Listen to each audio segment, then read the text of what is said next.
Hello students. आज हम पढ़ेंगे 8 स्टैंडर्ड की ज्योग्राफी का चैप्टर 5 जिसका नाम है ocean currents. What does any material when does any material flow, कब कोई मटेरियल फ्लो करता है। What happens exactly when it flow, जब फ्लो करता है तो एग्जैक्टली क्या होता है। Which anomalies in the material is responsible for the initiation of the flow, क्या चीज़ें रिस्पॉन्सिबल होती हैं कि पानी फ्लो करने लगता है। इसके बाद ये एक एक्सपेरिमेंट है जो आप घर पर करके देख सकते हैं। थोड़ा सा इसके बारे में एक्सप्लेनेशन पढ़ते हैं। It will occur to you that as the temperature of the water increases the plastic screens move from the one place to another. आपने देखा होगा कि जब टेम्परेचर बढ़ता है तो ये प्लास्टिक के जो पीसीज हैं इस पानी में वो एक जगह से दूसरी जगह पर मूव करने लगते हैं इस एक्सपेरिमेंट में। As the temperature rises, the density of water decreases and it becomes lighter. जैसे जैसे टेम्परेचर बढ़ता है तो पानी की डेंसिटी कम हो जाती है और पानी हल्का हो जाता है। And therefore the water having lower temperature which is heavier replaces the water with a higher temperature. तो जो पानी जिसकी टेम्परेचर कम है वो और जो हैवी है वो हल्के पानी को हटा देता है, वहाँ से जो गर्म पानी है उसकी जगह से हटा देता है। After some time the screens start moving in a circular motion, और कुछ टाइम बाद जो पीसेस हैं प्लास्टिक के वो सर्कुलर मोशन में घूमने लगते हैं। There is movement of these sequence because of the flow of water. ये इसलिए होता है क्योंकि यहाँ पर पानी घूमने लगता है, वहाँ पर गर्म पानी को ठंडा पानी रिप्लेस करने लगता है तो वो आगे आगे ऐसे घूमने लगता है। अब ये एक फैक्ट है, पढ़ते हैं हम। A very strange incident occurred in the Pacific ocean in the year 1992। 1992 में पैसिफिक ओशन में एक स्ट्रेंज चीज़ हुई थी। Cargo ship sail towards America from Hong Kong. एक कार्गो शिप जो है वो अमेरिका से हांगकॉन्ग की तरफ आ गई थी while travelling through the Pacific ocean की चलते हुए। नियर द हवाई islands a container full of toys fail into the ocean and broke. हवाई आइलैंड्स के पास एक खिलौनों से भरा हुआ कंटेनर ओशियन में गिरा और वो टूट गया, और उसमें से 38,000 रबर के जो टॉयज थे वो फ्लोट करने लगे पानी में, समुद्र में। This incident occurred on 10th जनवरी 1992। ये जो था ये 10 जनवरी 1992 को ऐसा हुआ। Now a strange thing happened. उसके बाद क्या हुआ, after around 10 months on 16th November 1992 some of these toys reached the coast of Alaska. Some of these them crossed the Bering Strait and moved up to the Arctic Ocean by the year 2000. इसमें से जो खिलौने थे कुछ तो जो 10 महीने बाद अलास्का के तट पे पहुंच चुके थे, लेकिन बाकी के जो थे वो मूव करते करते आर्कटिक ओशन में पहुंच गए थे 2000 साल तक, सन 2000 तक। Some of them also floated to Atlantic Ocean from the Arctic, और कुछ जो है अटलांटिक ओशियन से आर्कटिक ओशियन तक भी फ्लो कर गए थे। अब हम पेज नंबर 30 पर हैं। Atlantic Ocean some of these reach the eastern coast of America in 2003। कुछ इसमें से 2003 में अमेरिका की ईस्टर्न कोस्ट तक भी पहुंचे, और कुछ टॉयज इसमें से यूरोप के तट तक भी पहुंचे थे 2007 तक। From the Hawaii island some toys took the route to Australia, और कुछ जो है इसमें से ऑस्ट्रेलिया भी पहुंच चुके थे। अब ये 5.2 और 5.3 में हम देख सकते हैं कि ये यहाँ पर खिलौने गिरे थे, तो उसके बाद ये इस तरफ इस डायरेक्शन में इधर से घूम के इस तरफ हर ऑस्ट्रेलिया में, नीचे साउथ अमेरिका में, अलग अलग एरियाज में पाए गए थे ये खिलौने। Why did toys travel in the way, इस तरह से खिलौने क्यों बहने लगे थे, इसकी एक्सप्लेनेशन पढ़ते हैं। The ocean water can be divided into 2 parts based on the depth, surface water and deep water. गहराई के मुताबिक हम 2 तरह से समुद्र के पानी को बांट सकते हैं, जो सरफेस वाला पानी होता है और जो नीचे गहराई वाला पानी होता है। The upper layer extends up to 500 meters from the sea level. ऊपर की लेयर जो है वो जिसकी समुद्र तल से ऊंचाई 500 मीटर है उसे कहते हैं, और जो उससे नीचे वाला है दूसरा वो 500 मीटर से ज़्यादा की जिसकी गहराई है वो है। The region from the sea level to the depth of 500 metre is consider to be the surface water, जिसकी गहराई 500 मीटर से कम है उसे सरफेस वाटर कहते हैं। सनलाइट जो है इसके नीचे सरफेस तक पहुंच सकती है। The movements in this layer occur mainly due to the differences in temperature and salinity. यहाँ पर नमक की जो क्वांटिटी है उसके बेस पे अलग अलग मूवमेंट होती है पानी की, और साथ ही यहाँ पर टेम्परेचर की वजह से इस पानी में मूवमेंट होती है। The planetary winds give speed to the ocean current, और इसके अलावा जो यहाँ पर हवाएं चलती हैं वो भी यहाँ के बहाव पर असर डालती हैं। हॉरिजॉन्टल या सरफेस ओशन करंट के बारे में पढ़ते हैं। The flow on the surface of the ocean moves only 10% of the oceanic water. जो सरफेस का जो फ्लो है वो सिर्फ समुद्र के 10% पानी को ही मूव कर पाता है। The surface flow is considered up to 500 metres of depth. Surface flow जो है वो 500 मीटर की गहराई तक को कहा जाता है। The discharge of water in the ocean is measured in Sverdrup unit, और पानी के डिस्चार्ज को जो है वो हम स्वेड्रप यूनिट से मेजर करते हैं। It is equal to 1 million cube metre per second discharge. ये किसके इक्वल होता है कि 1 मिलियन क्यूबिक मीटर एक सेकेंड में जो डिस्चार्ज होता है वो जो है एक स्वेड्रप यूनिट माना जाता है। The horizontal flow of ocean water occurs as warm and cold currents. जो हॉरिजॉन्टल में मूवमेंट होती है वो समुद्र के ठंडे और गर्म पानी की वजह से होती है। These currents flow from the equator to the poles and from poles to the equator. ये पानी जो है वो इक्वेटर से पोल की तरफ और पोल्स से इक्वेटर की तरफ फ्लो करता है, क्योंकि इक्वेटर पे गर्मी होती है और पोल्स पे ठंडा। These currents are pushed to the long distances by the planetary winds, और जो हवाएं हैं ये इन्हें दूर दूर तक ले जाती हैं। As a result, the ocean water flows from the equator to the both the poles and vice versa. इस वजह से जो इक्वेटर से जो पानी है वो दोनों पोल्स की तरफ भी जाता है और दोनों पोल से वापस इक्वेटर की तरफ भी आता रहता है। As a result, the ocean waters flow from the vice versa. You have studied the map given in the figure 5.4 earlier. ये 5.4 में हवाओं की डायरेक्शन दी गई है जिसे हमने पहले भी पढ़ चुके हैं।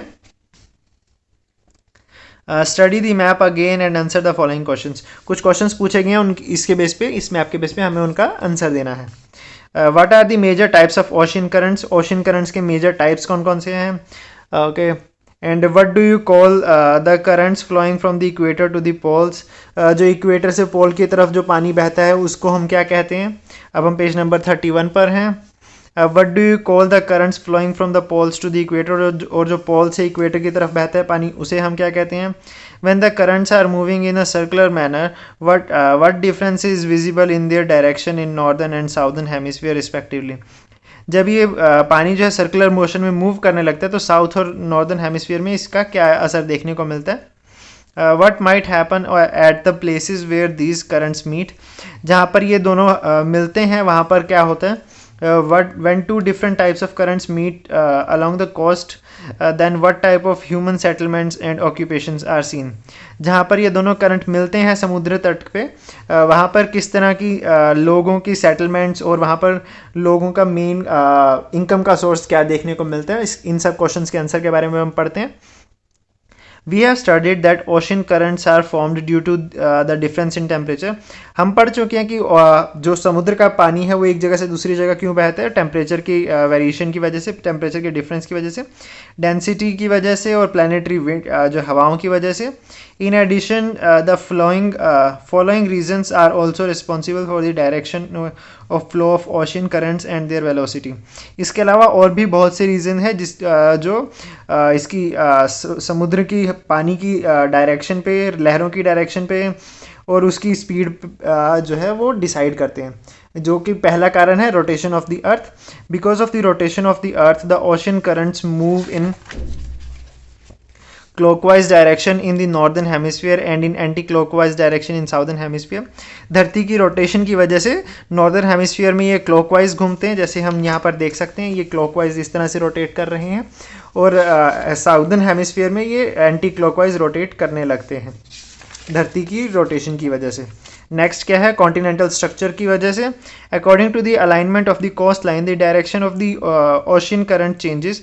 जैसे जैसे ही जो कोस्ट लाइन की अलाइनमेंट है वो चेंज होती है, उसी के साथ लहरों की डायरेक्शन भी बदलने लगती है। The velocity of ocean current is also 2 to 10 kilometre per hour. जो इसकी स्पीड जो है लहरों की वो 2 से 10 किलोमीटर प्रति घंटा होती है।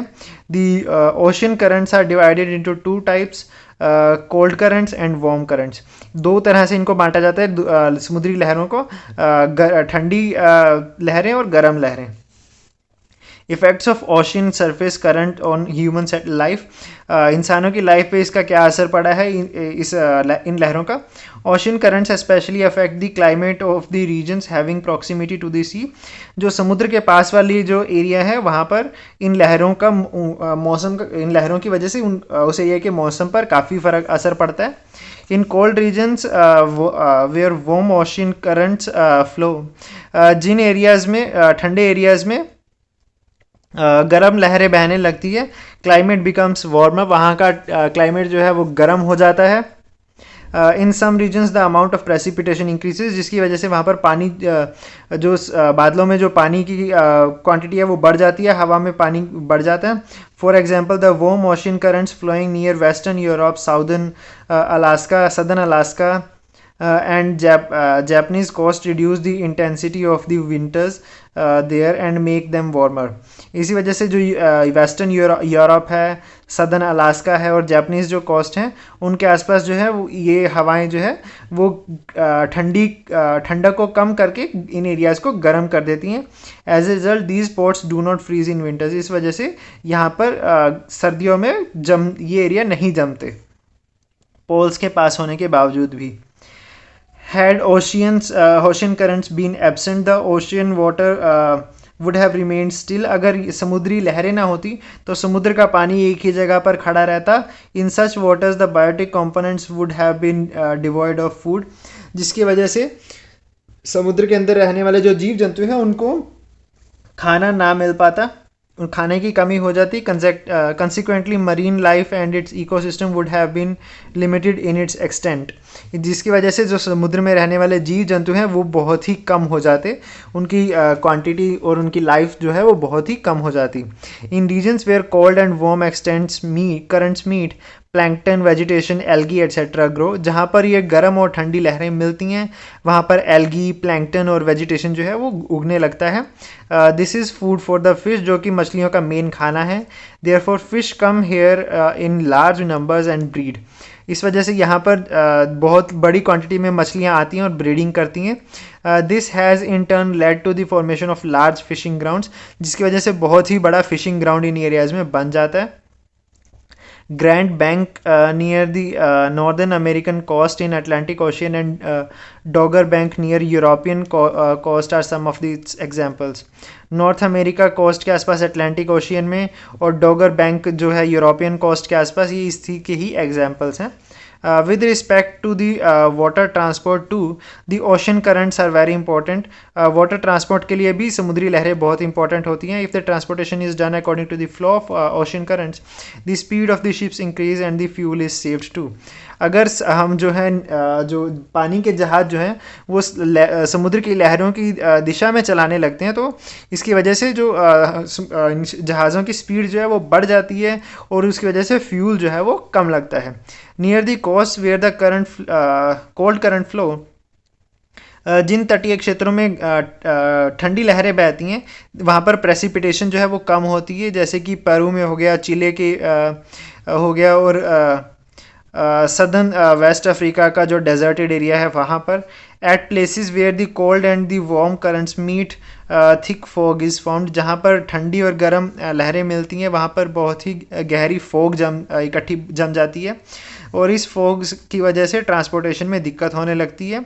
The warm Gulf Stream and cold Labrador currents near the Newfoundland island, जो ऐसी गल्फ स्ट्रीम्स और ठंडी लैब्राडोर करंट जो हैं ये न्यू फाउंड लैंड के आइलैंड के पास मिलती हैं, जिसकी वजह से वहाँ पर गहरी धुंध छा जाती है। Because of the cold currents icebergs are carried away from the polar areas, इन इसकी वजह से भी, इन ठंडी लहरों की वजह से बड़े बड़े जो ग्लेशियर के हिस्से हैं वो पोल से दूर बहने लगते हैं. If such icebergs come along the marine routes they are hazardous to the ship. अगर ये जो ये शिप्स के रास्ते में आ जाते हैं तो ये बहुत ही बड़े एक्सीडेंट का कारण बन सकते हैं, उनके लिए बहुत ही खतरनाक प्रूफ हो सकते हैं.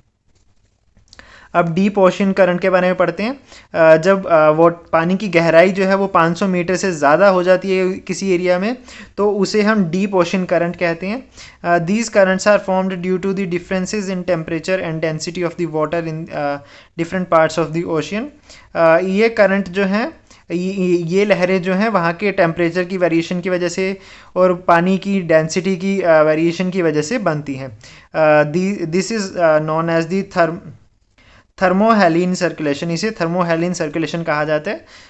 These current flow till the sea bed of the ocean. ये ओशन के सी बेड की तक फ्लो करती हैं, जो जिसके बारे में हमने अभी पिछले चैप्टर में पढ़ा था. They flow like rivers continuously below the surface of the sea. ये समुद्र के नीचे, समुद्र के तल के नीचे लगातार बहती रहती हैं नदी की तरह. The difference in the temperature of various parts of the ocean is the major reason behind these deep sea currents. समुद्र के अंदर जो बहने वाली लहरें हैं, इसमें यहाँ का जो टेम्परेचर का डिफरेंस है ये बहुत ही इम्पोर्टेंट रोल प्ले करता है. Warm water has lower salinity and density. जो गर्म पानी होता है उसमें नमक की क्वांटिटी भी कम होती है और उसकी डेंसिटी भी कम होती है.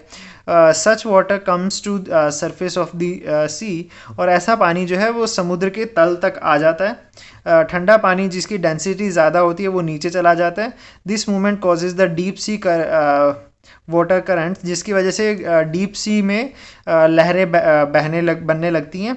इसके लिए हमें फिगर 5.6 में एक्सप्लेन किया गया कि गर्म हवाएं ऊपर उठ रही हैं और ठंडी हवाएं ऊपर से नीचे आ रही हैं, और इसकी वजह से लगातार लहरें डीप सी में बनने लगती हैं. Generally the surface water near Greenland and Europe moves to more depths. Greenland के और यूरोप के आसपास के एरिया में पानी जो है ज़्यादा गहराई तक जाने लगता है समुद्र की. This water moves to the Antarctica at these depths. और ये पानी वहाँ से, यहाँ ग्रीनलैंड से लेकर के, इस पिक्चर में आप देख सकते हैं, अंटार्कटिका तक फ्लो करने लगता है. Later the water moves to the surface. और फिर वहाँ से जब ये पानी गर्म हो जाता है तो ये सरफेस पे आ जाता है. दस the redistribution of the ocean water keeps occurring. जिसकी वजह से पानी का रीडिस्ट्रीब्यूशन जो है वो होता रहता है. पानी एक जगह पर टिक के नहीं रहता, वही सेम पानी सभी ओशियंस में फ्लो करता रहता है. This redistribution takes around 500 years to complete. लेकिन ये एक रीडिस्ट्रीब्यूशन, पानी एक जगह से पूरी धरती का जो पानी मिक्स होने में 500 साल लग जाते हैं. This type of movement is also known as a conveyor belt. इसे कन्वेयर बेल्ट भी कहते हैं इस तरह की मूवमेंट को, पानी की. Importance of deep ocean currents. इसकी इंपॉर्टेंस क्या है? Due to the thermohaline circulation movement of the ocean water occurs on a large scale. Thermohaline circulation की वजह से पानी की जो मूवमेंट है वो बहुत ही बड़े स्केल पर होती है. Because of this circulation ocean water moves from the surface to the bottom and from the bottom to the surface. इसकी वजह से पानी जो है वो समुद्र के तट, ज़मीन से नीचे के लेवल से ऊपर समुद्री के तट तक आने लगता है, ऊपर तक आने लगता है, सी लेवल तक. और ऊपर से वापस समुद्र के ज़मीन जो है वहाँ तक पहुँचने लगता है. warm water is transferred to the bottom of the sea from the and the nutrient rich cold water is circulated to the surface. और जब गर्म पानी है वो ऊपर से नीचे आ जाता है और नीचे का जो पानी है उसमें न्यूट्रिएंट्स ज़्यादा होते हैं, वो अपने साथ जो न्यूट्रिएंट्स है वो वापस ऊपर सरफेस सी लेवल तक ले जाता है.